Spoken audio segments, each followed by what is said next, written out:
No. No. No. How does that make you feel? Pretty crummy. I see it on Ben's face. Let's try this out for size. Yes. Yes. Yes. You feel a little bit better. More alive.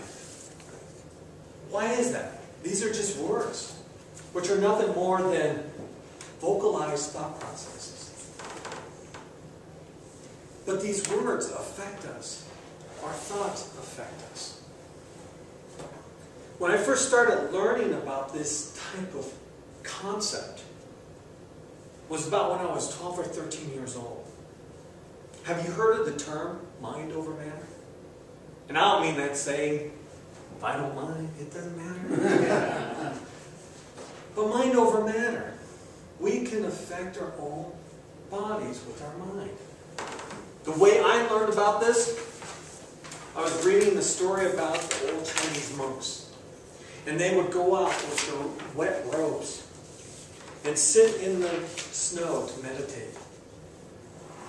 While they did that, steam would be coming off their robes, and the snow around them would melt.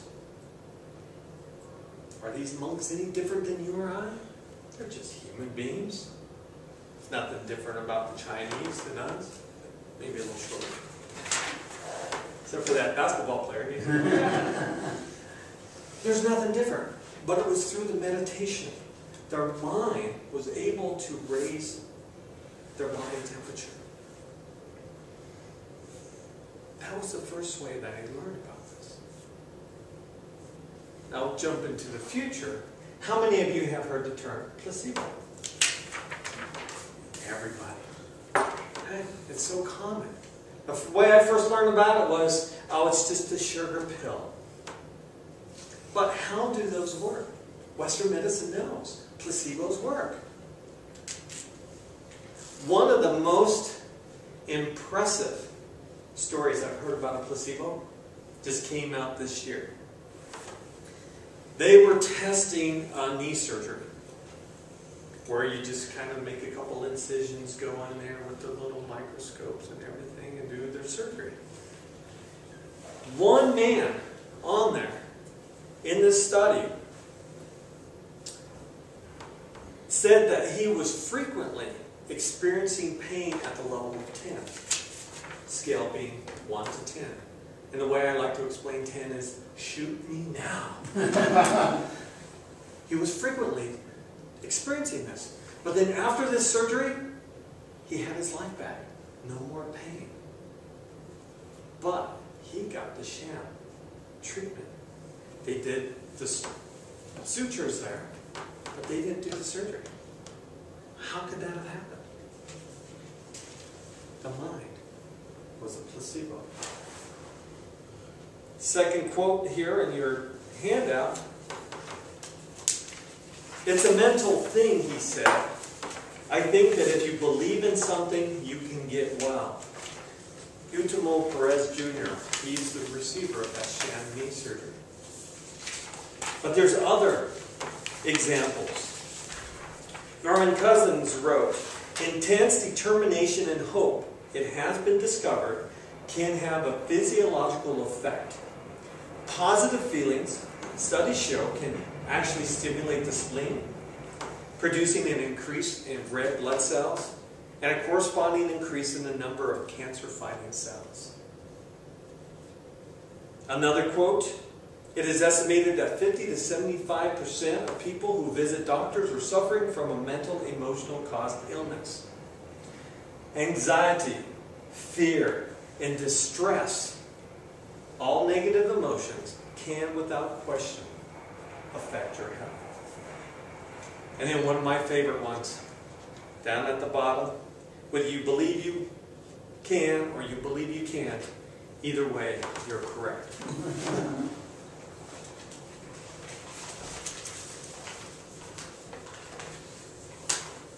We've heard different stories about similar to these. We're getting close down here. But ancient Chinese knew about all of this a long, long time ago. They knew there was two major classifications of things that affect our bodies.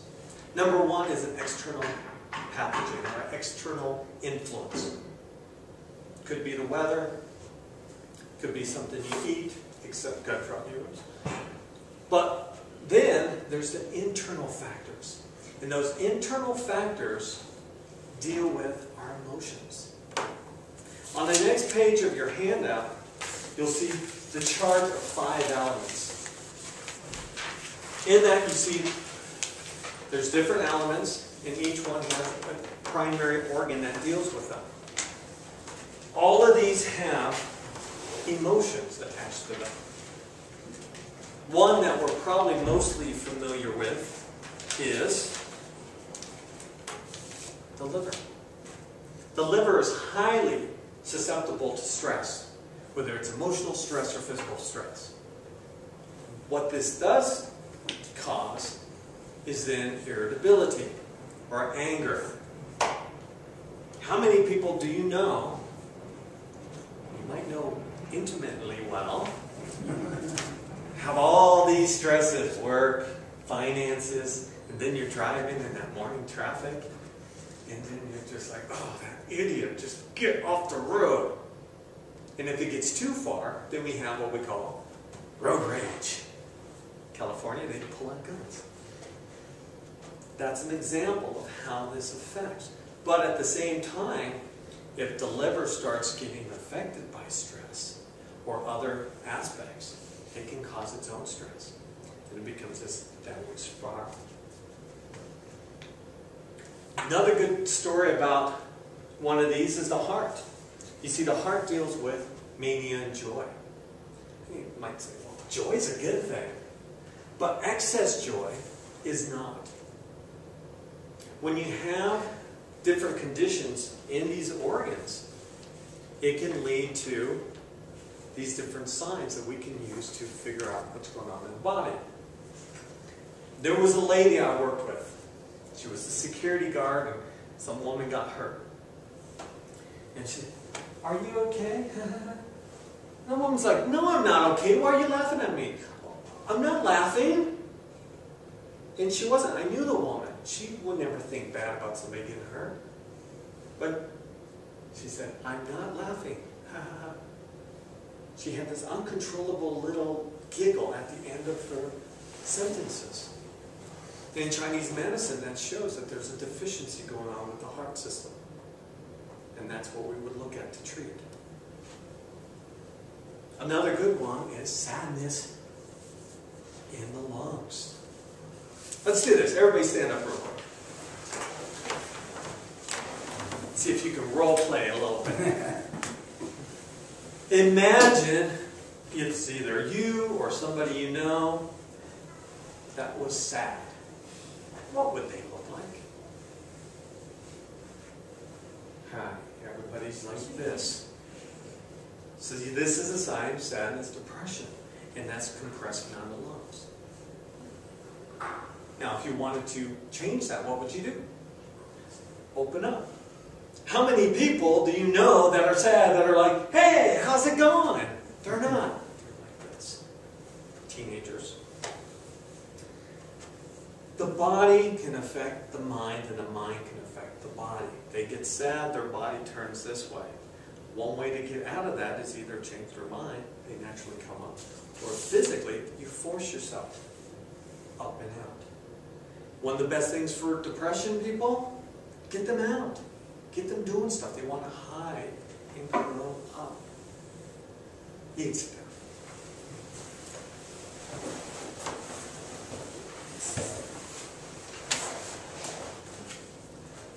Also with the lung system, and some of this is on your next page, Illness According to TCM.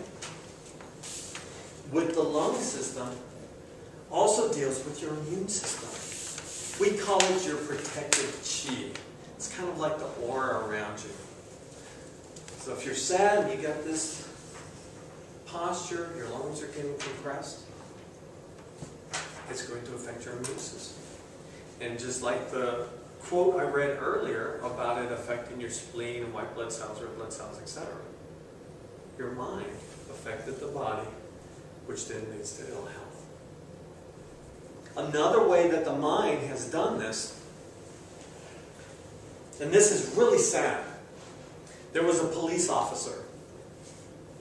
Well, let me go to the side real quick. One, if you got shot in the chest, what would you think? I'm dead. Right? That's what this police thought. Except for he had his bulletproof vest on and his chest plate. He got shot right in the chest plate. It wasn't point blank range. It wasn't a high caliber pistol. He died. And when they did the autopsy on him, they said there is no way this bullet hitting there could have caused him to die. It was his mind. Another story was a guy who got lost out in the wilderness. He got frantic because he couldn't remember how to get out. And he's driving back and forth down these back roads. Ran out of gas. Grabbed his canteen and his rifle and started walking. And by looking at his footprints, they could tell that he was in an excited state. They finally found him, sitting there, full canteen, rifle that's never been shot, dead. It was overnight, but it never got cold enough where the elements could have taken his life. It was his mind that did it. And what was scary about it is that his mind completely blocked that he had crossed a 4-lane highway. The mind is very, very powerful. For good, fake knee surgery, hey, I'm better, playing football, to actually killing you.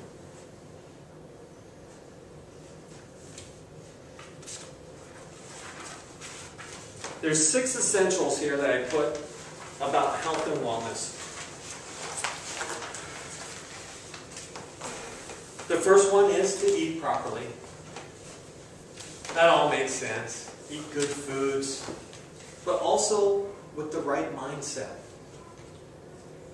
And it says you should never eat while you're angry, because you're basically eating that anger.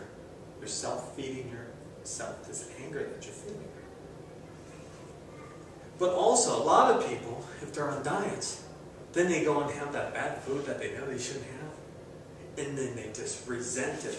And it's this negative, oh God, I can't believe how stupid, blah, blah, blah, blah, blah. What does that do? More negative thoughts. Shutting down the body. Instead, you should think about it. The nourishment, even if it's very little, that that's giving you, plus the pleasure.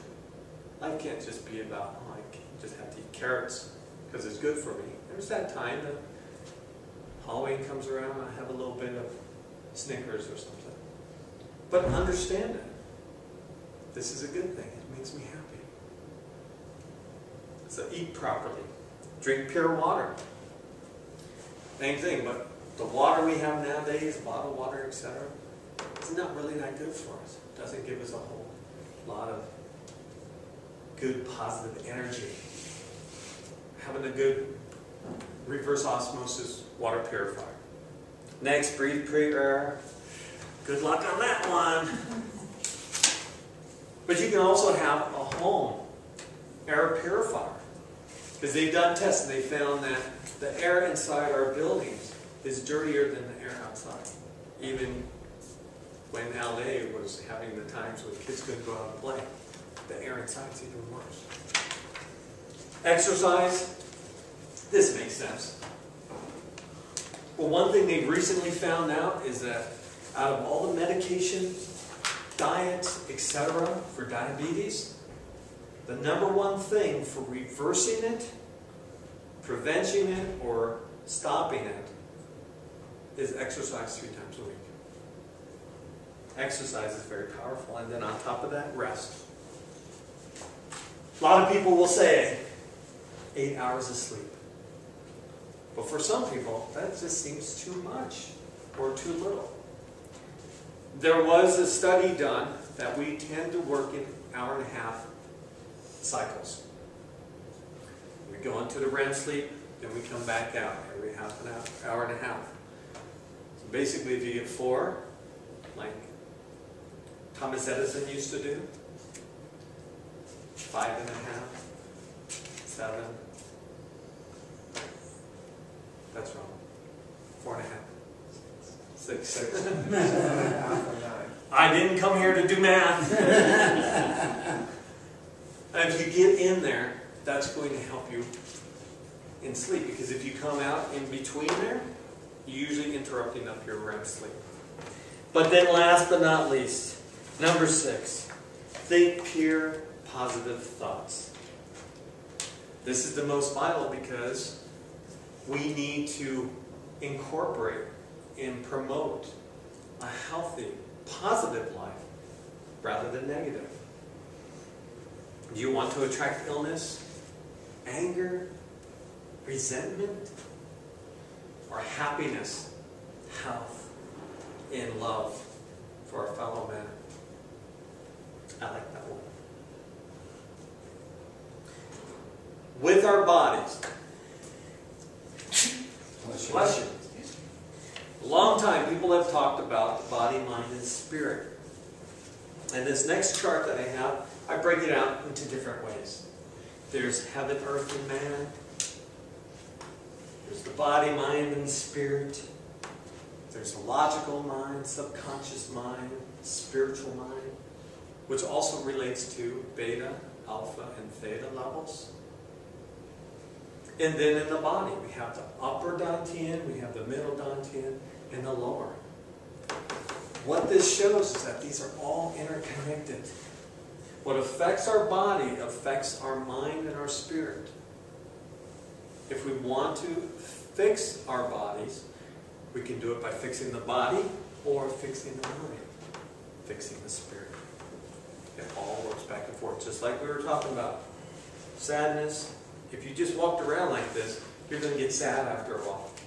Depressed. That's why we always try and get our teenagers. Right? Straighten up your back. Not just for posture, but it opens them up. Gets them out of that state. Out of those, what is the logical mind? The logical mind is our computer. It is what allows you to understand the words I'm speaking, or to read the manual that you're looking at. That's what the logical mind does. It's all facts. But it is the tool to access our subconscious and also our spirit. So it's very necessary, especially nowadays. We need that. But then next, the subconscious mind. This is our root programming. It doesn't know right or wrong. It doesn't think in words. It thinks in pictures and feelings. And next to it, I put G-I-G-O. Those who deal with computers know that means garbage in, garbage out. It doesn't know right or wrong. If you tell it something negative, it's going to accept that as a fact. If you tell it that it's positive, something positive, it's going to do the same thing. And this can come from external or worse, internal. You might have grown up, people telling you, oh, you're just big bone. You're always going to be that way. And you end up growing saying, I'm big bone. There's nothing I can do about my weight. It's the way you've been programmed. Now people can tell you all they want. They can say, you're too fat, you're too tall, you're too short. But it's if you believe it and internalize it, that's when the problems start to happen. That's where the subconscious mind is. If you start telling yourself, I can never date that person because I'm too tall, too blonde, too whatever. Okay? It's that internalization that makes it hard. So, let's talk about the spiritual mind. Wait, let's skip spiritual mind. Can't skip that one, right? Plain and simple, that one is not something we can cover in this little presentation. That's a whole nother one. Save that for another day. But what about the subconscious programming? Where does all this programming come from? It comes from the people around us, our experiences, whether it's our religion, our cultural influences, our parents, just being around people. How many kids have been bullied because of whatever? Okay, we got 1, 2, 5 people with glasses. Have you guys ever been called 4 eyes? If you had them when you were a kid. But a lot of kids did. They picked on them. And some of these kids believe in it. They don't like me because I have this. I have a big nose. So that comes from there.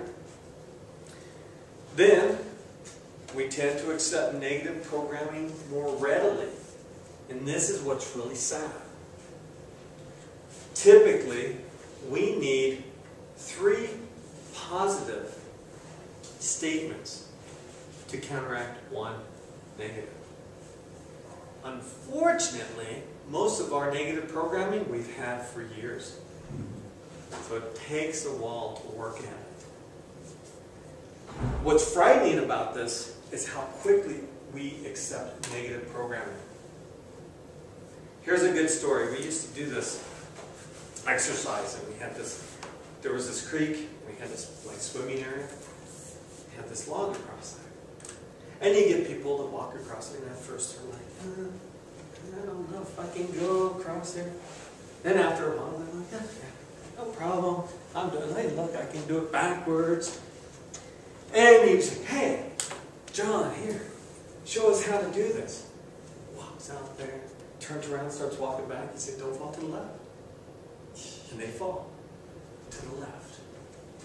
If they're not that strong in their conviction, they will accept that negative programming that quick.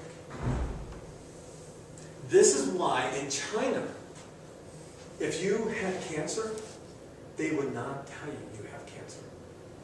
They'll tell your family. Why? What would happen if somebody told you you had cancer? Probably going to think, I'm dead. That's what a lot of people think. Even though there's a lot of people who aren't dying from it. Lance Armstrong's a good example. But the doctors there know that the mind is so powerful and people have such a strong association with cancer equals death that they won't share that with the patient. It's that strong for the negative. But how do we change our negative programming? First of all, once you notice it, if you do notice it, sometimes we've had these ingrained for so long, we don't even recognize it anymore. But once you do recognize it, you immediately stop and change it to a positive. If you sit there and say, you were just never really good at math, you stop. I excel at math. And you change that programming. Say it 3 times. It's not going to be magical overnight, but you will get there the more you start doing it. How many people have you met that say, I just can't remember faces? Oops, I messed up. I said I. Because with the subconscious mind, it doesn't know right or wrong. Because I use I, it takes that programming. That's why the rest of the presentation I kept trying you or somebody else. We want to avoid that I, this, etc. So you change it from negative to positive. Do 3 affirmations, or better yet, convictions. We've all kind of heard about affirmations, right? Saturday Night Live, good enough, smart enough, and by golly, people like me. There's nothing wrong with that. But you have to have the conviction behind there. Otherwise, it's just words. I'm good enough. I can do this. I know I can walk that log. If you're saying, I know I can walk this log, but in your mind you're saying that you can't, you're going to do this. How about the people who do, like across the, well, maybe not the Grand Canyon, but they do these canyons and they walk up there. Balance ropes. They know, and they have that belief so strongly, that you can sit there and say, you can't do it. And that's not going to affect them. You want to get to that point, building this up. So with the convictions, they need to be positive. I got some examples here. Pain-free versus free of pain. What's pain-free? You're focusing on that pain. Where's that free? Free of pain. Must be in the present tense. If you say that you want to lose weight, someday I want to lose weight, that's not going to help. But if you focus on, now I am slimmer, or every day I'm slimmer, healthier, stronger. It has to be in the present. Probably remember this from goal setting too. Then it must be specific in nature. If you want to lose weight, you say, I want to lose weight? Or do you say, I want to be at this? But there's that one. I am X amount of pounds. I am full of energy. I am at whatever percentage of body fat that you want. So present, specific, positive. And then repeat a minimum of 3 times a day. The best times to do this, the very best time, is right in the morning after you wake up. Why? Because we're coming out of that alpha state into the beta state. So you still have that little bit of access to help the programming of the subconscious mind. Then at noon and at night before you go to bed. Look in the mirror, just like Gordon Smalley did. Look in the mirror, directly in your eyes, and with conviction, you say these phrases to yourself. I've had some patients that I can tell they didn't really love themselves. So my prescription to them was to go home and do this, but I love myself. And it's amazing how many people you tell them to do that, they start down crying because they realize they really don't love themselves. And it's sad to see. By doing that, they start building it up. And right here, I put say with conviction. So here's a sample of some healing affirmations or convictions for yourself. Lose weight. I weigh X amount of pounds. I wear size clothing. Guys, I know we don't care about that, but women do everything by sizes. Well, we might. Large, extra large, jumbo. Right. Petite. I have whatever percentage body fat. I look and feel great. But think about that. If you go working out, if you're thinking and saying to yourself that you have to lose weight, that you're too fat, etc., what is that doing to you? Versus getting on there, yeah, I'm healthier, I'm growing stronger, but with that conviction, you're feeling it. That helps boost. Become healthy. I'm healthy. I'm vibrant. Every day I grow healthier and healthier. Every day I grow more confident. I live a pain-free life. My body has plenty of energy. So you don't fall asleep at Toastmaster meetings or conventions during that super long business meeting at the conference. Plenty of energy to do this. Healing. My body is growing healthier and stronger every day. My body grows stronger every day. I feel the healing process strongly at work. And whether this is using placebo, it's using real medicine, acupuncture, somebody waving a wand over your head, whatever. If you truly believe in it, it's going to help. It's going to add to the effect. Eating. We talked about this. The food provides my body with nourishment and positive energy, even if it's that Snickers Blizzard from Dairy Queen. I love the taste and pleasure this food brings me. My body is receiving the nourishment it needs for a bountiful life. All positive. I even heard of somebody once talking about for finances. When they're writing their check, they're saying, this money is going out in support of somebody else, and it will return tenfold to myself. Looking at it positive rather than saying, God, I gotta give her more money. Cancer. My body is free of harmful toxins. My immune system is strong and builds healthy cells every day. My body is full of health and grows healthier every day. On the back of this is a little sheet for you to create your own confirmations, convictions, or whatever you're struggling with, if you are struggling with, or if you have to go have surgery, you want it to go well, you want to recover quicker, better. Use this as a template to build this for yourself. And the main thing I want you to get out of this is that no matter what therapy you use, believe in it. Give it the best shot it can. Even if it's ineffective, as we've seen from the placebo, just having that positive mindset can give you the benefits that you need. And that's why you're going to that person in the first place.